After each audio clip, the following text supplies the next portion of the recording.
Welcome back to my channel. Today I have for you my daughter's third birthday cake.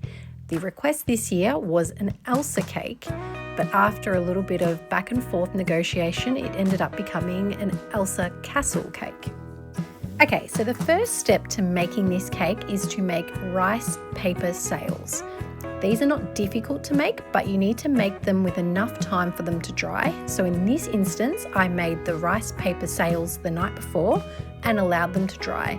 You can pop them in the oven on low temperatures, but I thought if I've got the time, I'll make it the night before. So I'm just using rice paper that I got from the local supermarket. It's gluten-free and you soak it in water with food dye. And then when it gets all soft, you spread it out over some scrunched up baking paper and mold it around a toothpick, and that way you'll be able to put the sails into your cake. The only issue I had was every single sheet of rice paper was broken, so I had to work with broken sheets as I didn't have time to go out and get new ones. Moving on to the cake now. As usual, I baked all of my cakes in advance, wrapped them up and popped them in the freezer. This is just gluten-free chocolate cake that I make for pretty much all of the birthdays, and it's really soft, as you've probably seen with my avocado saurus cake and other cakes that I've worked with on my channel. And this is simply Swiss meringue buttercream that I made the night before, and then I just whipped it with my KitchenAid in the morning to make sure it was the right consistency. I was just trying to save time and not have to cook anything on the day. And I also pre-coloured my fondant, which you can see later. So compile your cakes the way you normally would, layering it with buttercream. I didn't want to go too heavy on the buttercream because I was using fondant to cover these cakes.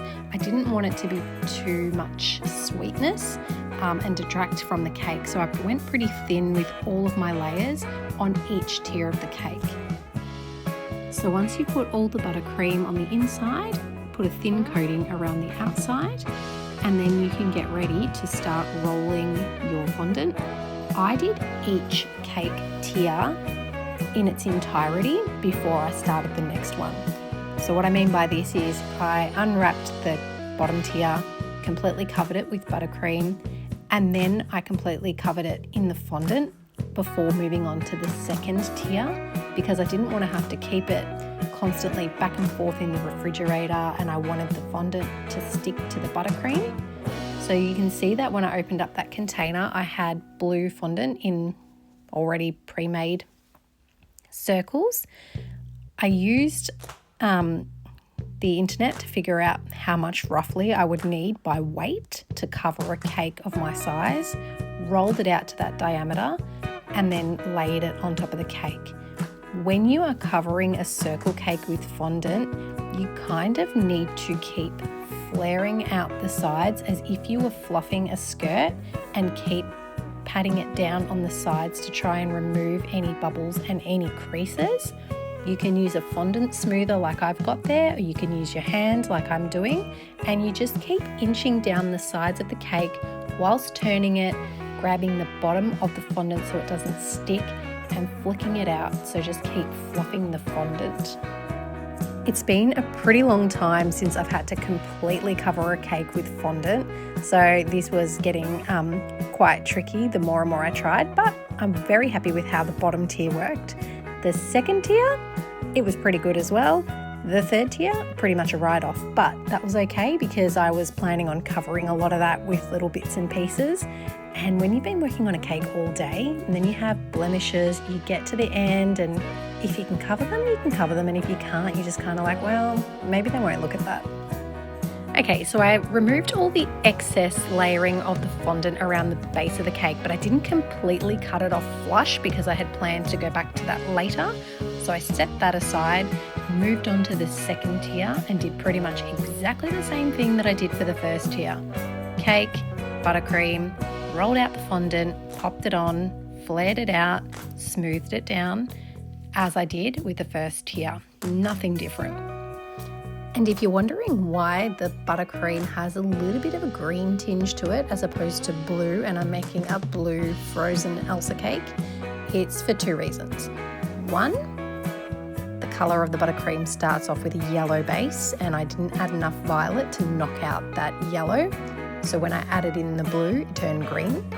And secondly, my daughter also has a bit of an obsession with Tinkerbell, and the colour kind of reminded me of that. So rather than waste all my time trying to correct the colours and make it all blue and frozen and whatnot, I just thought, yeah, she can have a little bit of a mixture of Tinkerbell and Elsa, and that saves me a bit of time trying to worry about this mismatched colour. In terms of the fondant that I'm using, I purchased white fondant from the cake store and coloured it all blue. I did this probably about 4 or 5 days ahead of this video. That way I didn't have to waste time colouring the fondant the morning of, because it can take quite some time. And I coloured it in batches to make it smaller. So I was really using eye to make sure that the blues were similar in shades. Again, the colour schemes didn't bother me if it wasn't exactly 100% all of the same blue. I just wanted it to look blue, and it did look blue.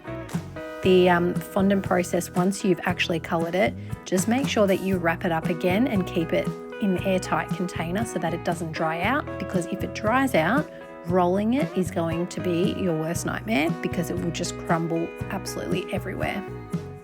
All right, we're on to the top tier of the cake, and this one is quite tall in comparison to the other 2 tiers. I could have cut it down smaller if I wanted to, but I didn't mind the way it looked. It just meant that I needed pretty much the same amount of fondant as I used for the bottom layers, which were bigger in circumference than this one because of its height. So just bear that in mind as well. Don't think, oh, I don't need as much because it's smaller. You probably need more because of the thickness of the cake. Once that was all crumb coated the way it was, ready to pop the fondant on again, and this is where everything just kind of fell apart. There was a few tears in the fondant and a few bumps, and that was just due to me not putting it on properly. So after you've done that, you get to start doing the fun bit, which is making all of the little accents that make the cake change form all together. Now, I was pretty over it by this stage, so I didn't go too drastic with my decorating. Pretty much a couple of doors using the white fondant and just cutting it down to be the correct size based on the cake that it was being applied to.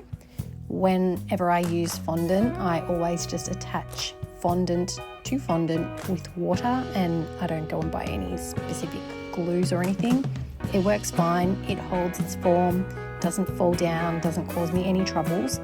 Don't soak it, but just enough to make it adhere to the other piece of fondant.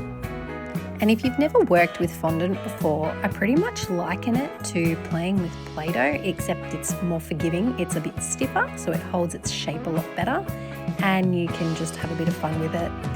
And it smells a lot better than what Play-Doh does and has a better texture and feel to it, I think. Okay, so the door is going on, and you can see on the top tier of the cake that really big blemish that I was mentioning.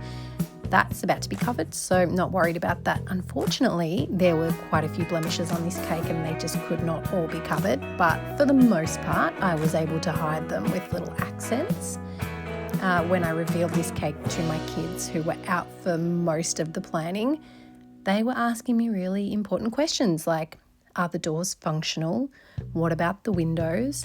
How do they get inside? How do they get from the bottom cake to the top cake? All that fun stuff that kids like to ask. So don't quote me on this part, but these little plungers that I'm using, I believe are called plunge cutters, and they're snowflake imprints. So that worked out well for this particular theme. You just pop them down into the fondant like you would a stamp, and then lift it up and it pops out the snowflake. It's a bit of a technique to it, but once you get 1 or 2 done, they're pretty good to use and they're not too bad. You can get them in all different shapes and sizes. The 3-pack of snowflake ones that I bought years and years ago came with 3 different sizes, but I just went all with the same size for the sake of this cake. And then to try and add a little bit more, features to this cake, I decided to start putting some white fondant around the top to look a little bit like snow. It doesn't look like snow, but it looked all right. It made the cake stand out a little bit more with the white and blue contrast. And you can see on this side of the cake where the fondant was dry and it was cracking when I was trying to cover this particular cake. So there's some more of those blemishes that I was talking about that I don't think I did end up covering. Oh yeah, you can see I've attempted to, but it's in nowhere near covering it up, to be honest. So this is a Glad wrap roll that I had finished and cut into 3. Not 3 even pieces, 2 pieces are the same size and 1 is slightly larger for the castle fairy chimneys, I'm going to call them, which I know it makes no sense on an ice castle to have fairy chimneys, but we're not really following the book with this cake anyway. So cover them up in fondant. This was really easy, and doing it this way saved me a lot of hassle because the roll could hold itself.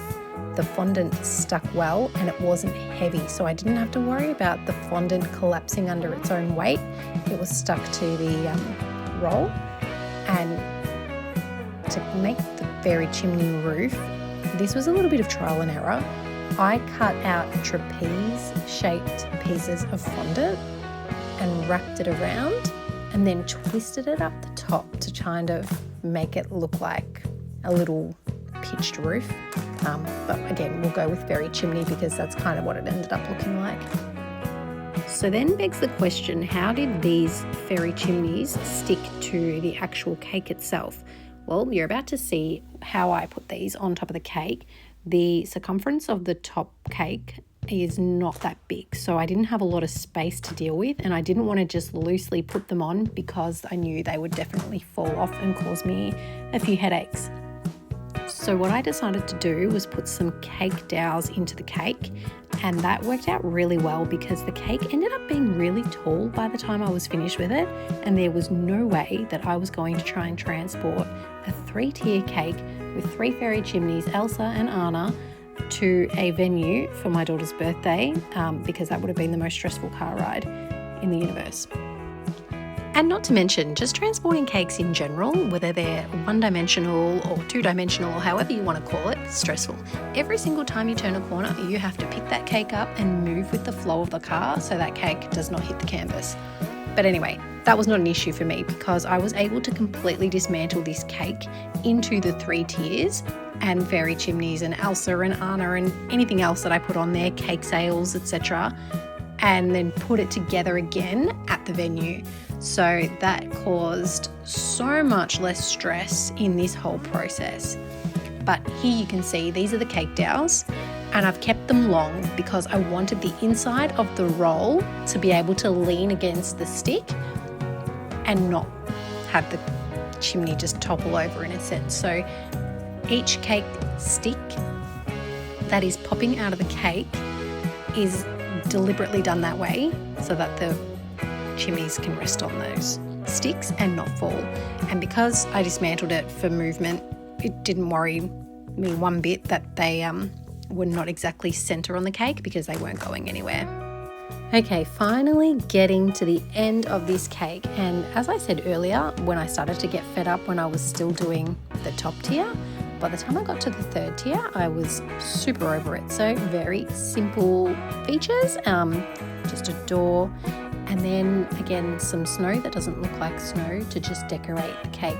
It kind of ended up looking like those cartoon cakes where they've just got like really delicious icing drawn onto the cake and they look really good. Yep, that's what this ended up looking like. So it didn't bother me that it didn't quite look like snow.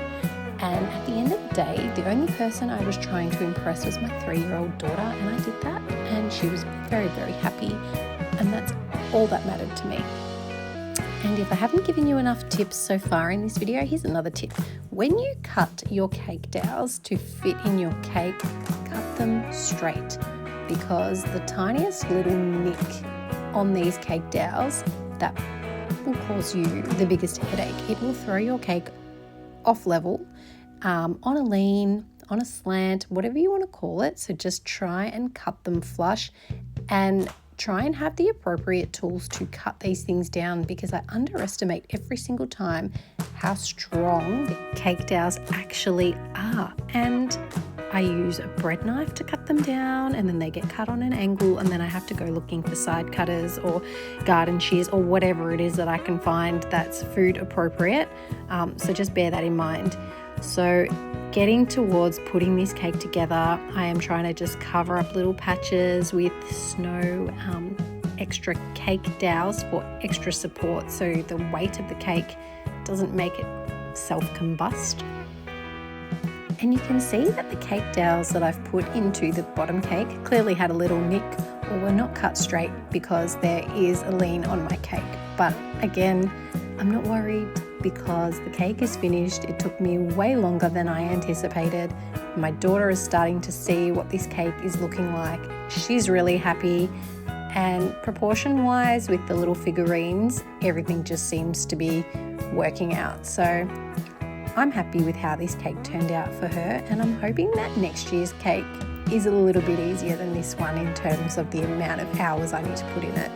Spraying it with some edible glitter and then popping in those cake sails from the night before. They probably didn't even need to go in the cake, but I spent the time making them, so I was going to use them. Thanks for watching. I hope you've learned some stuff from this video, and if not, I hope you've just enjoyed watching it. Thanks.